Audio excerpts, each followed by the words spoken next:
Hi hello friends, welcome back to my channel lavender kitchen Telugu official. ఈరోజు మనం చేయబోయే కలేజా దొబ్బ అంటారు కదా, మేకదనమాట ఇది. సో ఇది మనకి మార్కెట్లో వెళ్తే ఫ్రెష్గా వాళ్ళు తీసిస్తారు. ఇది కలేజా దుబ్బ రెండు కలిపి తీసుకున్నాం అనమాట. మనం కర్రీ చేసి చూపిద్దాం. ఆల్రెడీ మన ఛానల్లో వచ్చేసి చికెన్ కలేజా, చికెన్ లివర్ ఉంది. ఇది మటన్ అనమాట, మటన్ది కలేజా అంటే దొబ్బ కలేజా అంటారు. సో రెండు కలిపి నేను కర్రీ చేస్తాను. దీనికి కావాల్సింది గరం మసాలాలు, ఆనియన్స్, పచ్చిమిరపకాయలు, టమాటోస్. మనం తయారు చేయ విధానం: కుక్కర్ పెట్టుకున్నానండి. ఒక 4 to 5 లాంగ్స్, పట్టా వేస్తానండి. కొంచెం ఆయిల్ ఎక్కువగానే తీసుకోవాలి. ఇందులో ఆనియన్స్ వేసుకోవాలి, మిర్చి యాడ్ చేస్తానండి. మనం కలేజా తెస్తాం కదా, తెచ్చాక దాన్ని బాగా శుభ్రంగా కడుక్కోవాలి. మనము ఒక 3-4 టైమ్స్ కడుక్కోవాలి. ఒకసారి సాల్ట్ వేసి కడుక్కుంటే కూడా బాగుంటుంది. ఇంకా మగ్గడానికి కొంచెం సాల్ట్ వేసేస్తున్నాను నేను. ఇందులో మెయిన్ ఇంగ్రీడియంట్ వచ్చేసి మేతి అండి.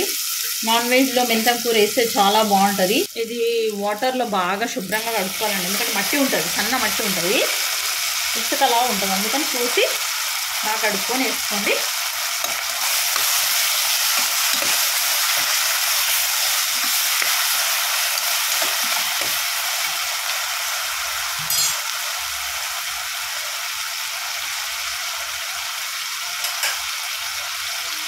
మనం ఇందులో పసుపు వేసుకోవాలి. పసుపు నేను ఇది కడిగినది కలేజా వేసేసానండి. ఇందులో వేసి బాగా కలుపుకోవాలి. మనం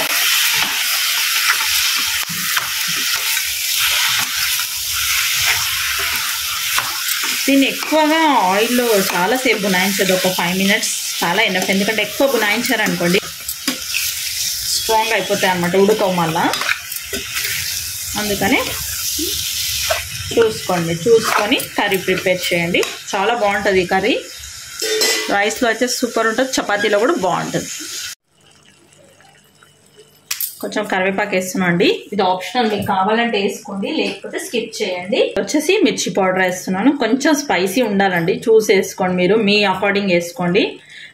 నాకైతే కొంచెం స్పైసీ ఉండాలి, నేను కొంచెం స్పైసీ వేసాను, కారం ఎక్కువ వేసాను.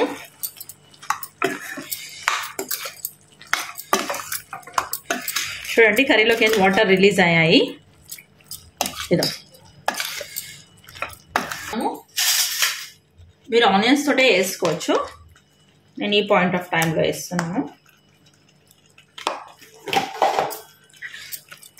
నాన్ వెజ్ కర్రీలో పసుపు, కారం, అల్లం వెల్లిగడ్డ పేస్ట్ చాలా ఇంపార్టెంట్ అని నా ఫీలింగ్ అండి.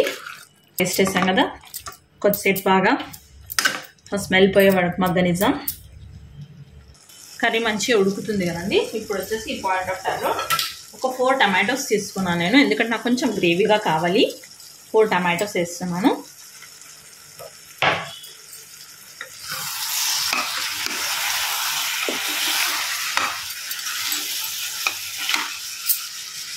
బాగా కలిపి ఒక 5 minutes మనం ఇలా లీవ్ చేసేయాలండి.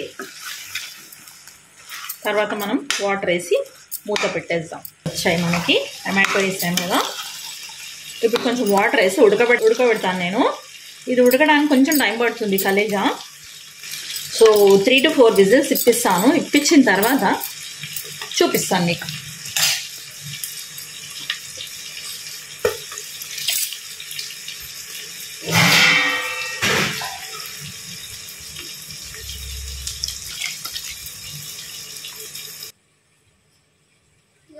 to 4 విజిల్స్ వచ్చాక చూపిస్తాను. కొబ్బరి అంట, ఈ కోకోనట్ గసాలు అంటారు కదండి, అది పేస్ట్ చేసుకుంటున్నాను.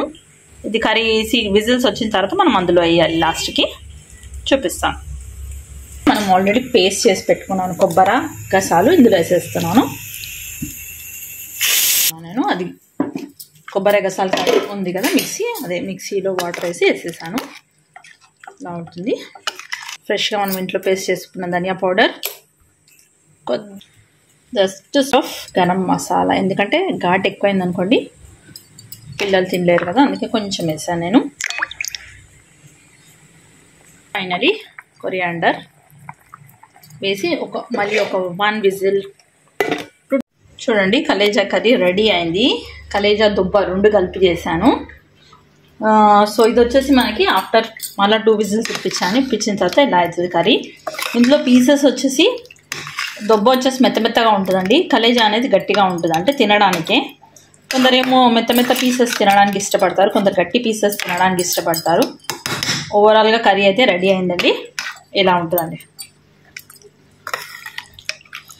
మీరు ఒకవేళ గ్రేవీ వద్దనుకుంటే మళ్ళీ ఈ పొయ్యి మీద పెట్టి వాటర్ మొత్తం కర్రీ దగ్గరికి అయ్యే వరకు పెట్టుకోవచ్చు మీరు. నేను ఇలా రైస్లో కలుపుకోవడానికి నాకు ఇలాగే కావాలి, నేను ఇలాగే పెట్టేస్తున్నాను. మీకు కనుక నచ్చినట్లయితే please like, share, subscribe my channel అండి. Thank you for watching. Thank you for your time.